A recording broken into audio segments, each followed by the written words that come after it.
I think my parents joined. They joined because my mom and dad came from Fort Hays State. My dad took the Washburn basketball coach in 1950. So I'm assuming they had joined Shawnee Country Club sometime in the early 50s.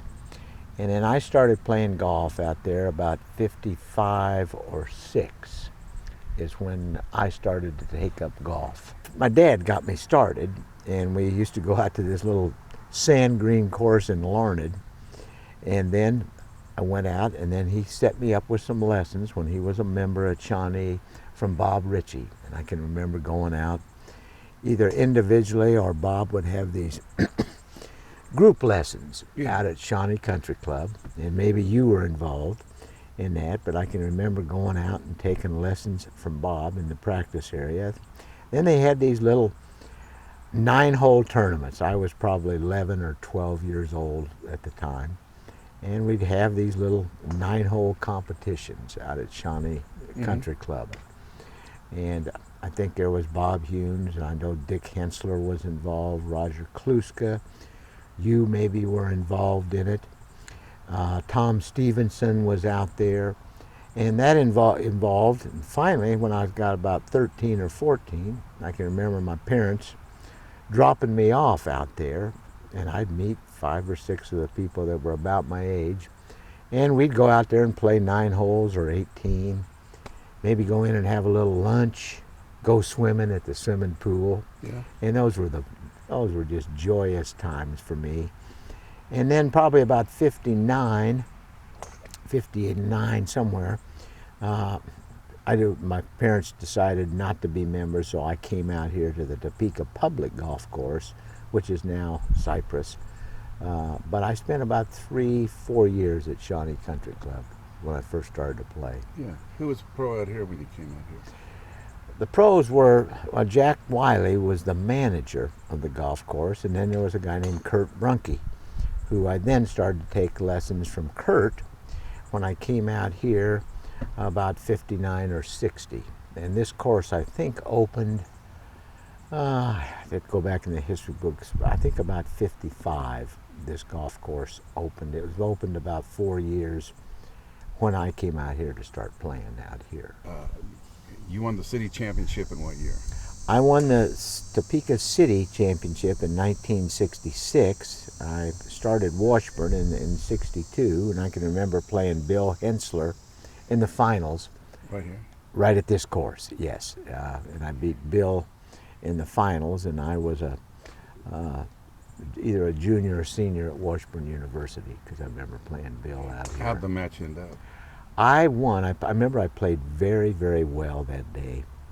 I think I won 6-5 or something like that, and I was really playing well, and Bill wasn't playing as well as he usually does, but I remember I was playing very well. This is my home course, so I did win that particular time. That was in, okay. That was in 66. In 1964, you won what?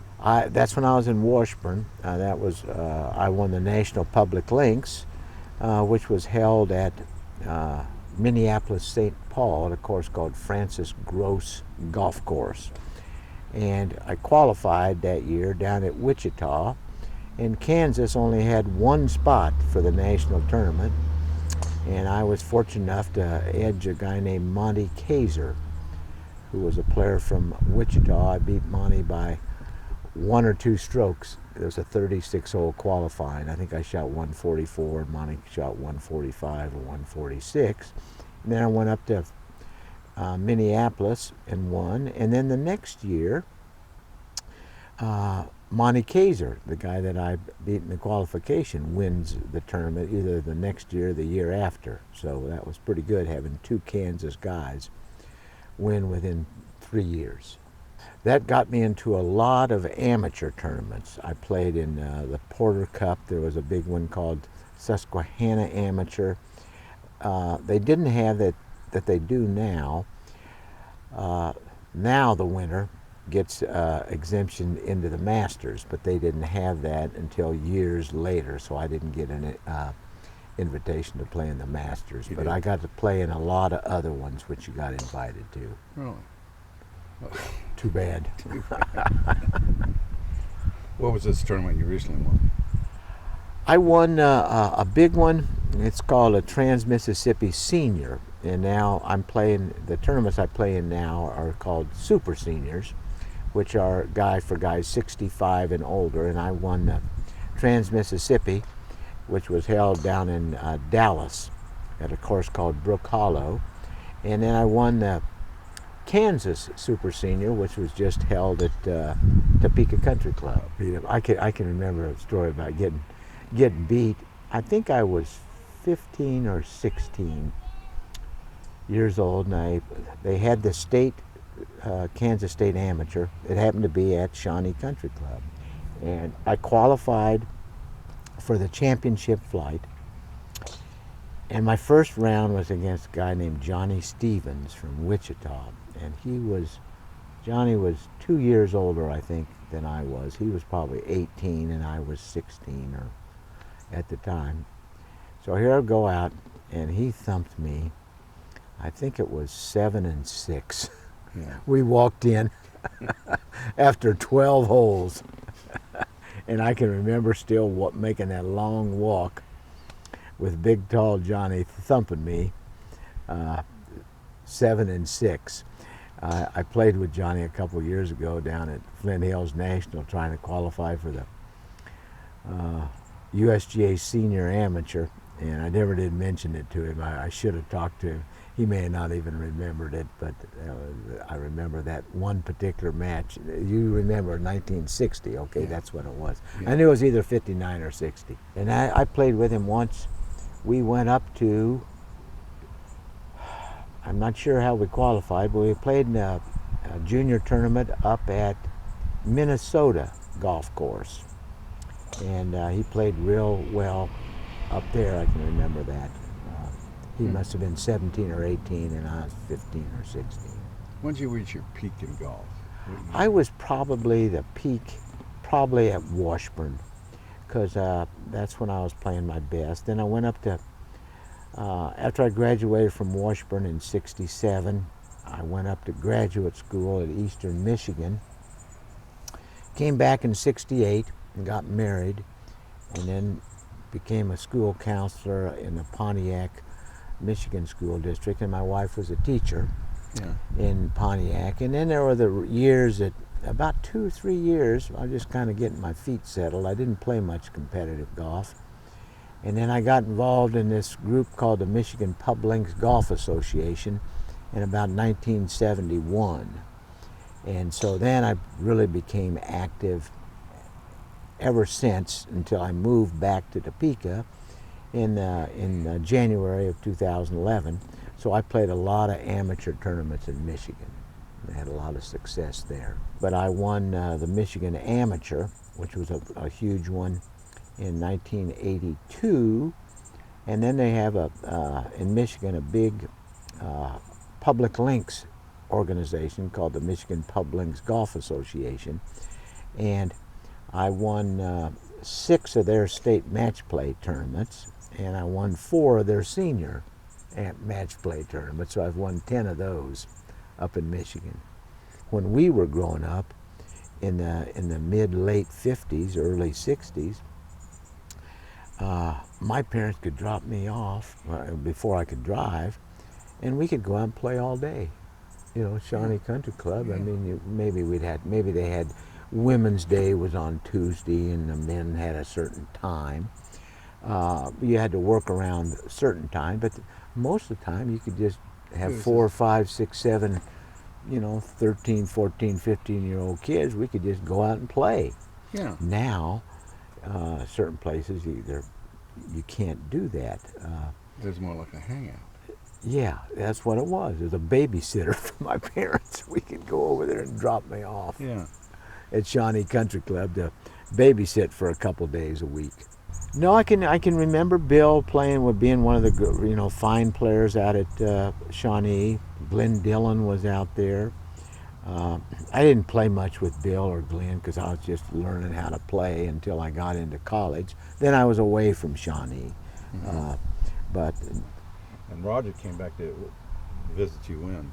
Roger That's he was just there a month ago. He lives in Hot Springs. He went down there and became a golf professional and a manager of some courses down in the Hot Springs area. So, and now he's been retired, I think he said 5 or 6 years from it. So he's not doing it now, but yeah. And he just stayed down there. yeah, he still lives down there, yes. And I think his daughter still lives either in the area or Little Rock. She's somewhere in the Arkansas area, and she's a golf professional, also a teaching professional at one of the clubs down there. Yeah. Kelly was her name. I met Bay Chotless out here. He was out here at the Topeka Public Golf Course, and I also met him at, we played on the golf team at Topeka High. I was a sophomore, and Bay was a junior, so I played 2 years on the Topeka High golf team with Bay Chotless. And then he went on to Washburn. He was 1 year ahead of me. And we had, most of all our guys at Washburn, we had a very, very good team. We never did win the national championship. We got second, and we were close a couple times. We're all from Topeka. There was Jerry Adams. He was 3 years older than I was. He was there at Washburn. And then Bay, Roger Kluska, Denny Payne, and myself, all were Topeka-raised young people. So most all our team was from right here in Topeka at the time. Yeah. What happened to Bay? Bay got ill while he was attending Washburn, had a kidney problem, and then he went up to Michigan to get his master's in mathematics, and then I went up the year after, lived with him in an apartment for a year, and then he graduated, went on to teach at Butler University in mathematics. And he was there, and then he really got quite ill, where he needed to have a kidney transplant, but he wasn't even well enough to do it, so he got on kidney dialysis. Yeah. And he was on that for years, and he finally got it. They even gave him one to put in his house. Finally, he got well enough where he was able to get a kidney transplant, and he got that, and it was successful. Had it for like 12 years, and I'm not sure the life expectancy of the kidney when they have a transplant, it's maybe 10, 15 years, but it shut down, so he had to go back on kidney dialysis machine. And he was still teaching at Butler. They allowed him to do it, and then he died about a year or two after the kidney gave out on him. He died while he was taking kidney dialysis at Indiana University Medical School, and that was about 5 years ago. Approximately, he died. But he'd had health problems starting even in college, so. And he lived a long time with these serious health problems. Yeah. Well, I got a lot of good memories about playing with Dick Hensler and Roger, and then Roger and I, then we both went off to Washburn, and so we played a lot of golf together. And Roger was a very, very good player, sometimes erratic, but he could go low and then he could go high too, but he was really good when he was on.